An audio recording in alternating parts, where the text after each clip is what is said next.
اعوذ باللہ من الشیطان الرجیم بسم اللہ الرحمن الرحیم اللہ اکبر سبحان اللہ الحمدللہ استغفر اللہ الصلاۃ والسلام علیک یا رسول اللہ صلی اللہ علیہ وآلہ وسلم۔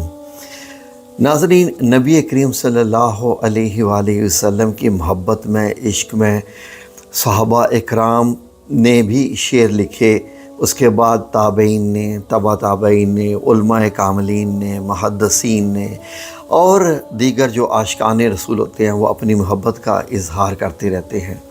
لیکن تاریخ میں ایک ایسا قصیدہ ملتا ہے کہ جس قصیدے کے پیچھے ایک روحانی کہانی ہے۔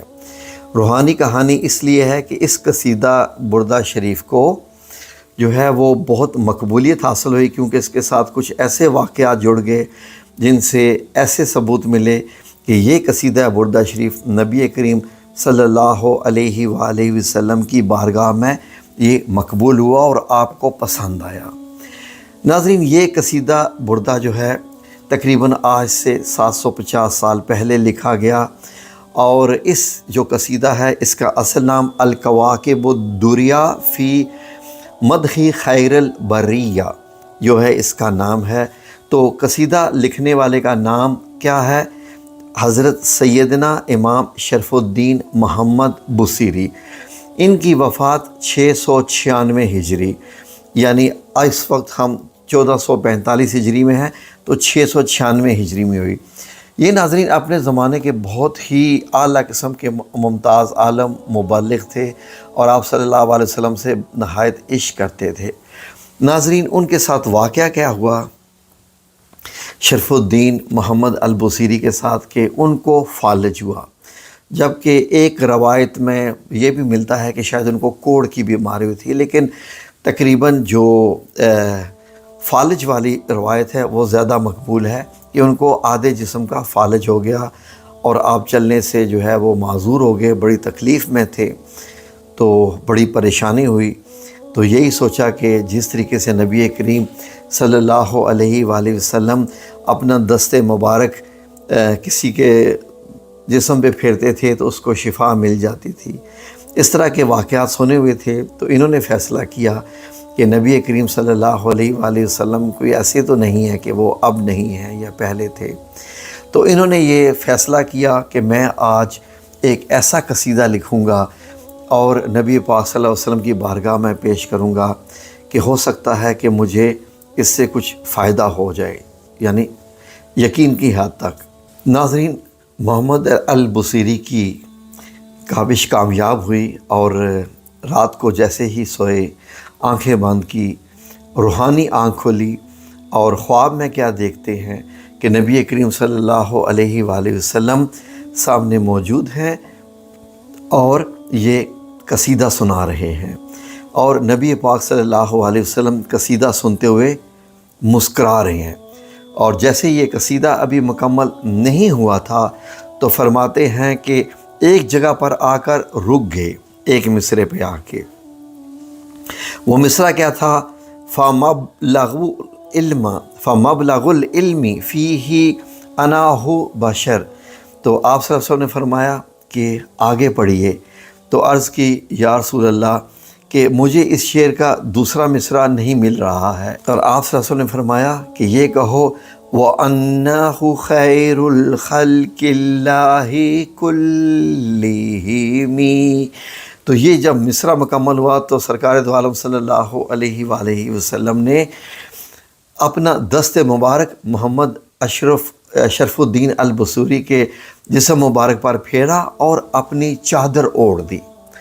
جیسے ہی چادر اوڑھی تو محمد البصیری کی آنکھ کھلی، اور جیسے ہی آپ کی آنکھ کھلی تو آپ نے محسوس کیا کہ آپ کا جسم بالکل تندرست و توانا ہو چکا ہے اور سارا فالج دور ہو چکا ہے۔ اٹھ کے کھڑے ہوئے، اپنے جسم کو حرکات دیں اور انتہائی خوش ہوئے، اور اتنے خوش ہوئے کہ سبحان اللہ۔ اس کے بعد یہ واقعہ مشہور کیسے ہو گیا؟ ناظرین، آگے روایات میں لکھا ہے کہ اگلے ہی دن محمد البصیری کہیں سے تشریف لا رہے تھے، یعنی جب ٹھیک ہو گئے تو ماشاءاللہ گھومنا پھرنا شروع کر دیا۔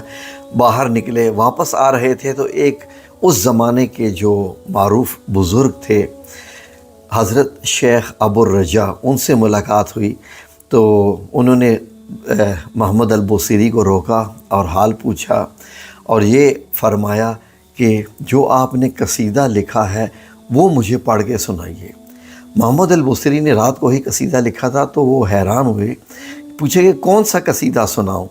تو بزرگ فرماتے ہیں کہ وہی جو رات کو آپ نے نبی کریم صلی اللہ علیہ وآلہ وسلم کی محبت میں، عشق میں لکھا ہے۔ تو محمد البوصیری نے سوچا کہ ان کو کیسے پتہ چل گیا کہ کون سا قصیدہ؟ تو انہوں نے کہا جی کون سا قصیدہ؟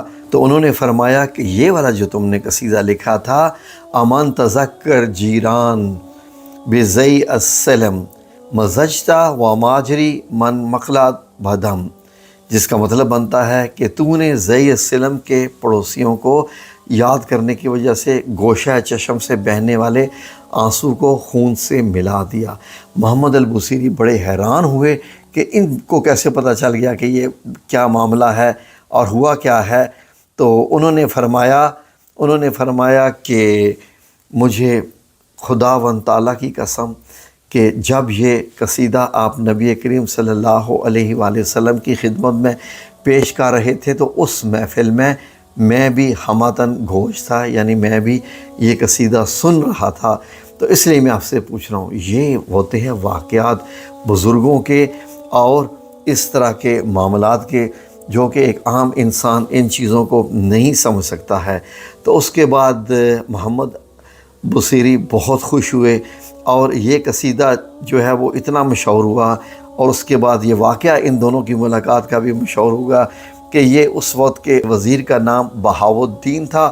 انہوں نے یہاں تک انہوں نے پہنچ گیا اور انہوں نے جو ہے وہ اس کی ایک کاپی حاصل کی، اور عہد قصیدہ مبارکہ ہے اس کو ان کو پتہ چل گیا کہ اس میں نبی پاک صلی اللہ علیہ وسلم کی طرف سے کوئی شفا ہے۔ تو انہوں نے کیا کیا کہ قصیدہ مبارکہ کو روزانہ جو ہے وہ ننگے پاؤں کھڑے ہو کر انہوں نے اس کو سننا شروع کر دیا، اور کھڑے ہو کے بڑی تعظیم کے ساتھ سنتے اور محبت سے لاچار ہو کر۔ تو فرمایا جاتا ہے، مختلف روایات میں ہے کہ ان کو بھی اس سے کافی افاقہ حاصل ہو گیا۔ تو ناظرین، اس سے جو ہے وہ قصیدہ بردہ شریف کی جو مقبولیت کا آپ اندازہ لگا سکتے ہیں کہ یہ کہاں تک مشہور ہو گیا، اور اس کی مشہوری اس وقت تک ہو گئی کہ یہاں تک کہ اس کو ایک روایت میں بھی ہے کہ جو روضہ مبارک کے اندر حضرت فاطمہ الزہرا کا حجرہ مبارک ہے، وہاں بھی اس کا جو ہے وہ ایک حصہ لٹکا دیا گیا ہے، وہاں پر بھی اس کو فریم کے اندر موجود ہے یہ والا قصیدہ، جو کہ کافی لمبا ہے، اور وہاں پر پھر مختلف بادشاہوں نے اس کو رنگ بھی کیا۔ تو اس کے بعد یہ ہوا کہ مختلف قصیدے بھی لوگوں نے لکھے، لیکن جو فرماتے ہیں کہ اس قصیدے کو جو کہ مقبولیت کا شرف ملا وہ کسی اور قصیدے کو اس طرح سے نہیں ملا۔ تقریباً ایک قول کے مطابق اس کے 161 شعر ہیں، تو ان میں جو ہے وہ 161 میں سے کچھ ہی شعر جو ہیں وہ عموماً لوگوں کو قصیدے کی صورت میں سنائے جاتے ہیں اور بڑی محبت سے سنائے جاتے ہیں۔ تو میں اپنی ویڈیو کی ڈسکرپشن میں جو کچھ اشعار جو ہیں وہ سارے وہ میں ڈسکرپشن میں لکھ رہا ہوں، آپ لوگ وہاں سے کاپی اینڈ پیسٹ کر سکتے ہیں، اسکرین شاٹ لے سکتے ہیں، اور میں کوشش کرتا ہوں کہ میری اسکرین کے ساتھ بھی جو اشعار ہیں وہ آپ کے سامنے آ جائیں تاکہ وہ آپ دیکھ سکیں۔ تو میں کچھ شعر آپ کی خدمت میں پیش کرتا ہوں تاکہ آپ اسے جو ہے وہ اندازہ لگائیں کہ وہ تھا کیا۔ اب اس سے بات کیا مشہور ہوئی کہ جو بندہ بھی اس قصیدہ شریف کو، جو قصیدہ بردہ شریف، اس کو قصیدہ بردہ شریف کیوں کہتے ہیں ناظرین؟ قصیدہ بردہ اس لیے کہتے ہیں کہ یہ قصیدہ سننے کے بعد آپ صلی اللہ علیہ وآلہ وسلم نے اپنی چادر مبارک جو ہے وہ امام البوصیری کے ارد گرد جو ہے وہ اوڑھ دی تھی، اس لیے اس کا نام آگے بردہ، یعنی بردہ کا مطلب چادر ہوتا ہے، وہ مشہور ہو گیا قصیدہ البردہ شریف۔ تو اس سے بھی اندازہ لگائیں کہ اس طریقے سے بھی اگر آپ کچھ روحانی معاملہ کریں تو اللہ رب العزت کی طرف سے اور نبی پاک صلی اللہ علیہ وسلم کی محبت میں آپ کو مختلف طریقے سے شفا مل سکتی ہے۔ میں آپ کو کچھ شعر پیش کرتا ہوں، ویڈیو لمبی ہو جائے گی۔ کیا تو نے مقام زئی السلم کے پاس رہنے والے حضور کی یاد میں اپنے آنسوؤں کو خون آلود کر لیا، جو تیرے حلقہ چشم سے رواں دواں ہے؟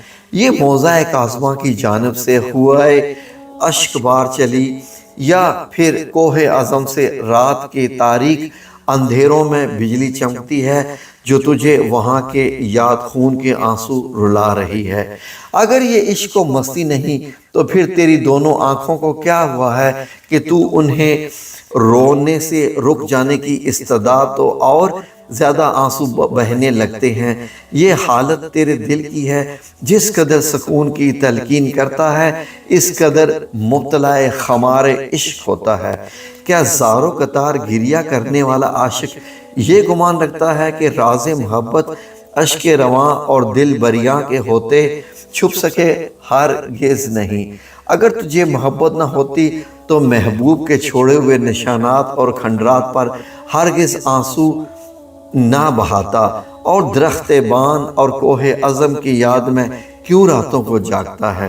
تو اپنی محبت سے کیسے انکار کر سکتا ہے جبکہ وہ عادل گواہ تیری محبت کی اشکباری اور قلب کی بیماری شہادت دے رہی ہے؟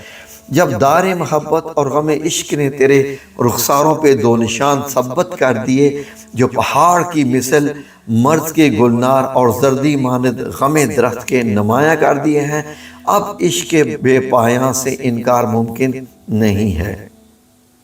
ہاں، رات کو ناگاہیں مجھے اپنے محبوب کا خیال آ گیا، اس نے میری نیندیں اڑا دی۔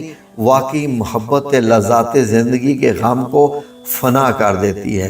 اے بنی عذرا کے جوانوں کے عشق کا تان کرنے والوں، میرا عشق کبھی زائل نہیں ہو سکتا۔ میں تیرے حضور اپنی مجبوری کا عذر پیش کرتا ہوں۔ اگر تو حق و ناصف سے کام لے تو مجھے ملامت نہ کرے گا۔ مولایا صلی وسلم دائماً آباداً علی حبیبک خیر الخلق کلہم۔ میرے مولا ہمیشہ ہو درود ان سلام ان پر تجھے جو سب سے پیارے ہیں تیری مخلوق میں۔